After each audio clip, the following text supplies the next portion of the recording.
Hello everyone and a very warm welcome to NEET now your NCERT destination. चल रहा है chapter 8 from class 11। काफ़ी सारी चीज़ें हो गई हैं। अब this is almost the end of the chapter. अगर आपसे कुछ भी मिस हुआ है आप ऊपर जाएंगे, आपको आराम से दिख जाएगा what all videos are there. ठीक है, आज हम बात करेंगे न्यूक्लियस की। न्यूक्लियस क्या होता है, कैसे होता है। सी सेल में अगर हम कहें सबसे इंपॉर्टेंट न्यूक्लियस है तो गलत नहीं होगा। हाँ, बाकी के ऑर्गेनल्स ऑब्वियसली इंपॉर्टेंट है, but cell is also one of the most important organelle. उसी की वजह से हमारा सेल डिवाइड कर पाता है, हम मल्टीप्लाई कर पाते हैं, हम ग्रो कर पाते हैं। जो बेसिक एक स्ट्रक्चर है पूरा, जो एक तरीके से बॉडी को पूरा कंट्रोल कर रहा है, that is nothing but your cell. Cell का न्यूक्लियस अगर मैं कहूँ, ठीक है। एंड ऑल्सो न्यूक्लियस जो है कहीं ना कहीं obviously it contains a DNA. So सारी हमारी जेनेटिक इंफॉर्मेशन या जो भी हम अपने बारे में समझना चाहते हैं वो यहाँ प्रेजेंट होता है। ठीक है ना, इतने सारे हम लोगों ने अभी तक जितने भी आप कहोगे हम लोगों ने एक एक करके सारे ऑर्गेनल्स देखे हैं।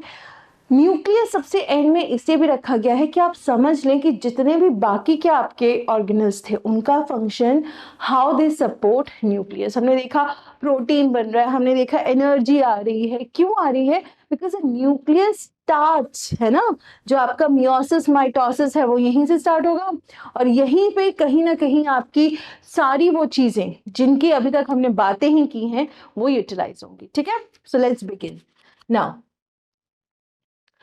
न्यूक्लियस की अगर मैं बात करूं, nucleus as a cell organelle was first described by Robert Brown as early as 1831.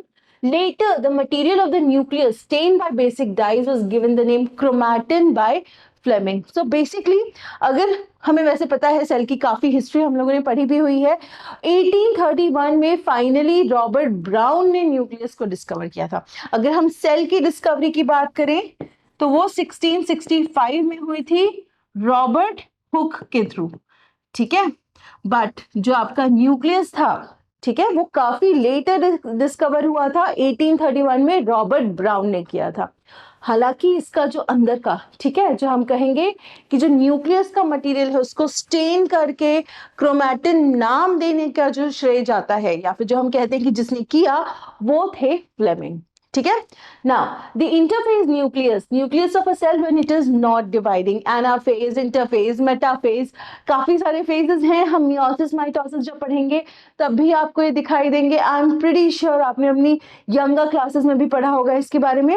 बहरहाल जब आपका न्यूक्लियस डिवाइड नहीं कर रहा है, ठीक है, when your nucleus is not dividing, तब बेसिक सी चीज है, पहली चीज है कि आप ये कह सकते हो कि जो इसका न्यूक्लियो प्रोटीन है, क्रोमैटिन जो है, ठीक है, न्यूक्लियर मैट्रिक्स और ये सब है वो बहुत इजीली दिख जाता है।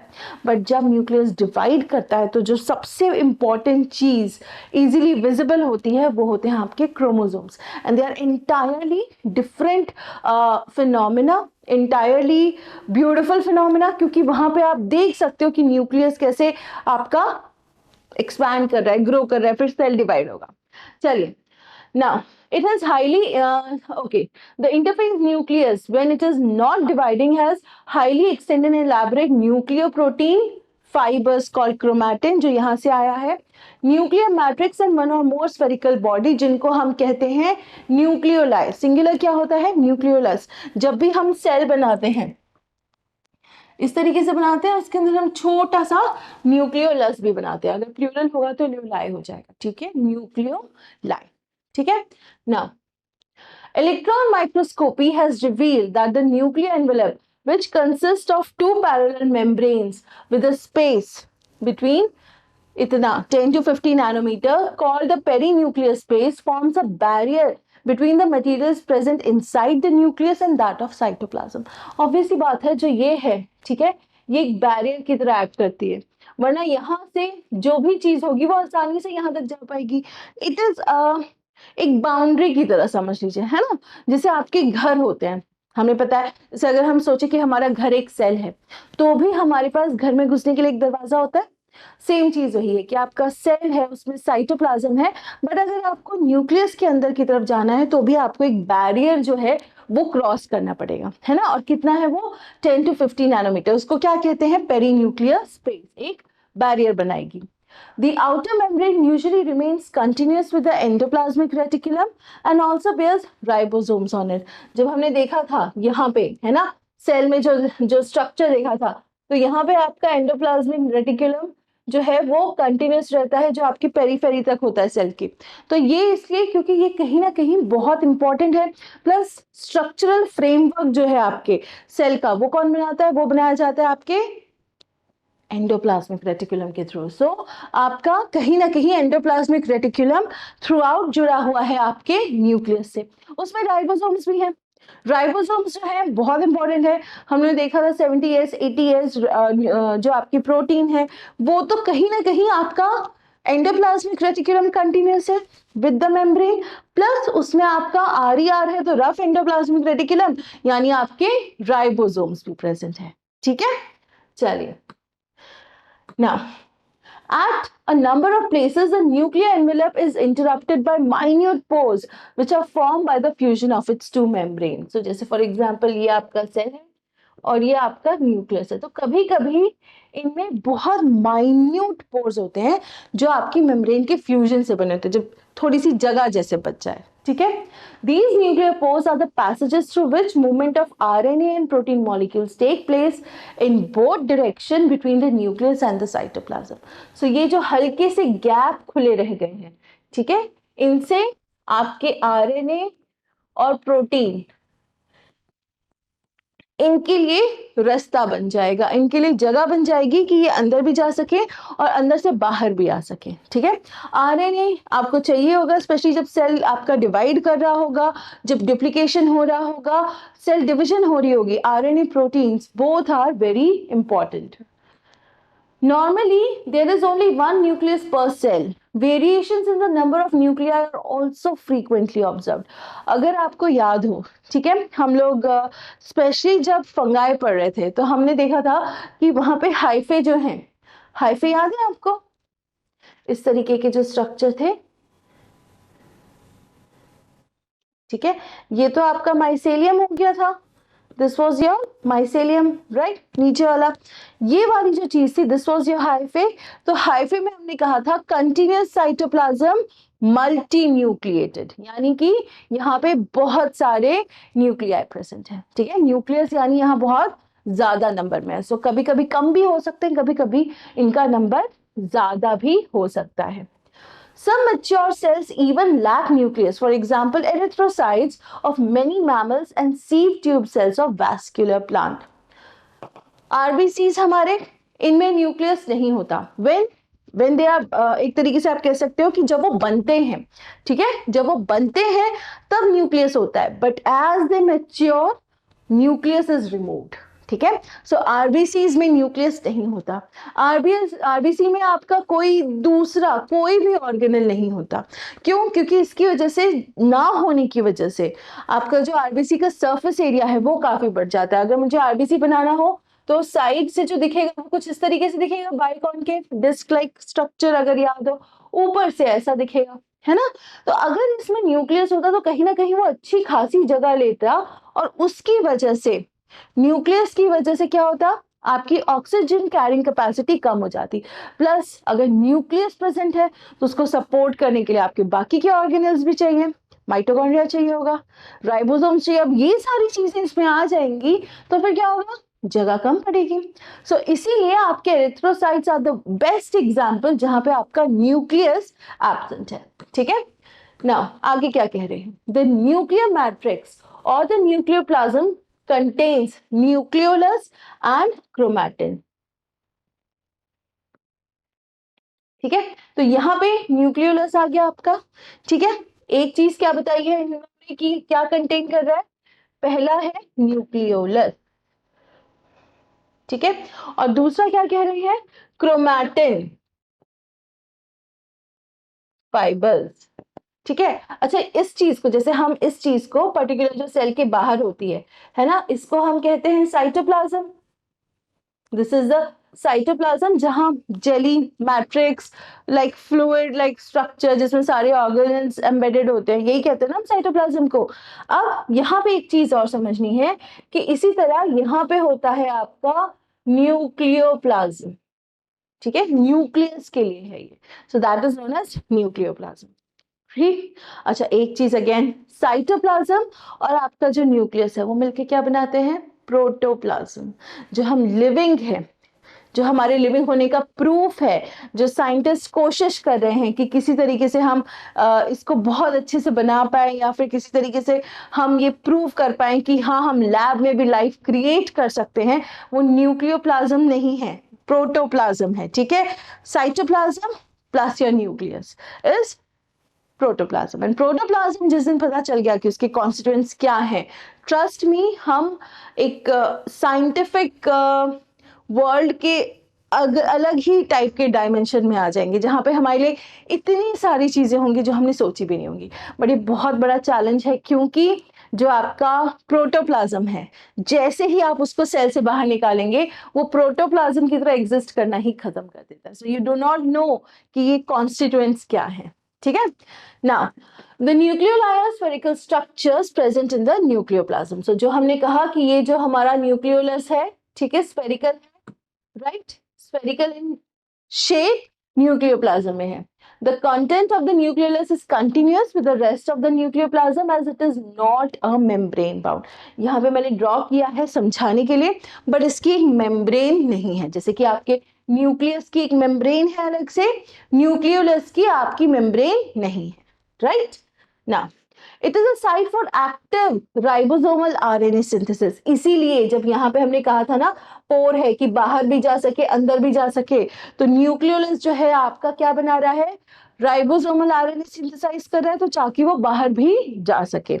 Larger and more numerous nucleoli are present in cells, actively carrying out protein synthesis. So जहाँ पे प्रोटीन सिंथेसिस ज्यादा हो रहा होता है, वहां पे आपके ज्यादा नंबर ऑफ न्यूक्लियोलाई प्रेजेंट होंगे। द इंटरफेस न्यूक्लियस यानी कि नॉन डिवाइडिंग, हम लिख लेते हैं कौन सा, नॉन डिवाइडिंग, यानी यहाँ पे आपका न्यूक्लियस डिवाइड नहीं कर रहा है। Has a loose and indistinct network of nucleoprotein fibres called chromatin, यहाँ पे जो ये है, ठीक है, जो हमने लिखा है। But during different stages of cell division, cells show structured chromosomes in place of nucleus. अच्छा, अगर आपको याद हो, ठीक है, इस तरीके से हमारे क्रोमोसोम्स होते हैं, है ना, इस तरीके से। सो ये जो है जब सेल डिवाइड करने लगते हैं तभी प्रोमिनेंटली दिखते हैं, उसके बिना ये नहीं दिखेंगे, मतलब सवाल ही नहीं उठता। Only when the cell is dividing आप क्रोमोसोम्स को देख पाओगे, और वो भी थिकन है बहुत ज्यादा।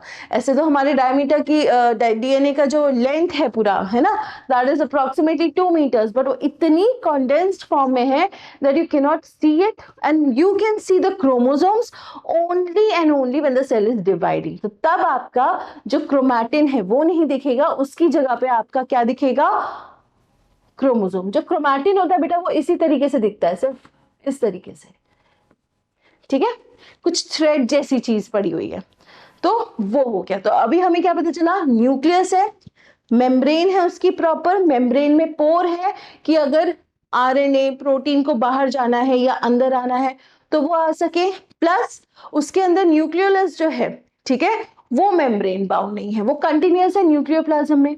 न्यूक्लियोप्लाज्म में आपकी थ्रेड लाइक स्ट्रक्चर प्रेजेंट है जो कि है क्रोमैटिन, बट ये क्रोमैटिन फाइबर्स ना होके एक्चुअली क्रोमोसोम्स हैं, जो सिर्फ तभी दिखेंगे जब आपका सेल डिवाइड हो रहा होगा। ठीक, चलिए। Now, chromatin contains DNA and some basic proteins called histones, some non-histone proteins and also RNA. Histone specially packed protein होते हैं, जैसे आपकी फुटबॉल होती है उस तरीके से specially packed proteins होते हैं जो बहुत ज्यादा important होते हैं। They are very important for your chromosomes, DNA.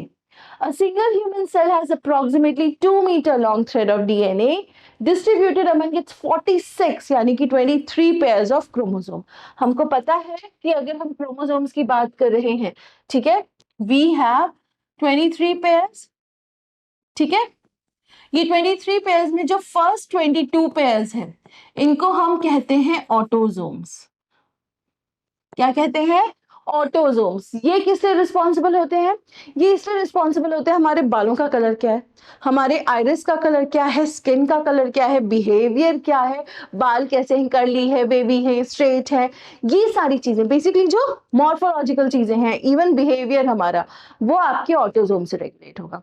But जो आपका 23rd पेयर है, ठीक है, this is going to be your sex chromosomes. ठीक है, सेक्स क्रोमोसोम्स मतलब या तो ये एक्स एंड एक्स होगा या तो ये एक्स एंड वाई होगा। एक्स और एक्स हुआ तो द पर्सन जिसका सेल है it is going to be a female, और अगर एक्स एंड वाई हुआ तो वो क्या हो जाएगा? मेल हो जाएगा, है ना। सो इसी तरीके से ये चीज याद रखनी है बहुत क्लियरली कि हमारा जो यू कैन से कि एक तरीके से जो हमारे क्रोमोसोम्स है, पहले तो कितने पेयर्स होते हैं? 23 पेयर्स। पेयर्स पूछा जाएगा 23 आएगा, नंबर पूछा जाएगा 46 आएगा। फर्स्ट 22 पेयर्स हमारे ऑटोसोम्स हैं जो कि होमोलोगस होते हैं। जब हम सेल डिवीजन पढ़ेंगे तब आपको मैं और डिटेल में बताऊंगी, यानी कि सिमिलर स्ट्रक्चर्स होते हैं। ये काफी हद तक हमारा बिहेवियर, हमारी जो मॉर्फोलॉजी है, हमारी जो कंट्रोल चीजें हैं वो दिखाएंगे। जैसे हम हैं वैसे 23rd पेयर हमारा सेक्स क्रोमोसोम्स वाला है, जो कि ये बताएगा कि भाई आप फीमेल हैं या मेल हैं। बस इतना याद रखना है, ठीक।